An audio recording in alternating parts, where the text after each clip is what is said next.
ಇವತ್ತು ಕನ್ನಡ ರಾಜ್ಯೋತ್ಸವ. ನಾಡಿನೆಲ್ಲೆಡೆ 66ನೇ ಕನ್ನಡ ರಾಜ್ಯೋತ್ಸವದ ಸಂಭ್ರಮ ಸಡಗರ ಮನೆ ಮಾಡಿದೆ. ಹಳದಿ ಕೆಂಪು ಬಾವುಟ ಎಲ್ಲೆಲ್ಲೂ ರಾರಾಜಿಸ್ತಾ ಇದೆ.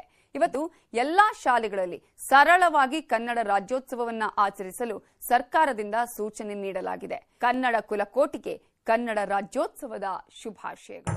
ಈ ಕನ್ನಡ ಮಣ್ಣನ್ನು ಮರಿಬೇಡ ಓ ಅಭಿಮಾನಿ, ಓ ಅಭಿಮಾನಿ. ಈ ಮಣ್ಣಿನ ಹೆಣ್ಣನ್ನು ಜರಿಬೇಡ ಓ ಅಭಿಮಾನಿ, ಓ ಅಭಿಮಾನಿ. ಸುಸಂಸ್ಕೃತ ಚರಿತೆಯ ತಾಯ್ನಾಡು, ಮಹೋನ್ನತ ಕಲೆಗಳ ನೆಲೆಬೀಡು. ಕೆಡಿಸದಿರು ಈ ಹೆಸರ, ಈ ಹೆಸರ. ವಂದನಿ ಅಭಿನಂದನಿ ಅಭಿನಂದನಿ, ಜ್ಞಾನವ ನೀಡೋ ಗುರುಗಳಿಗೆ ಅಭಿನಂದನಿ.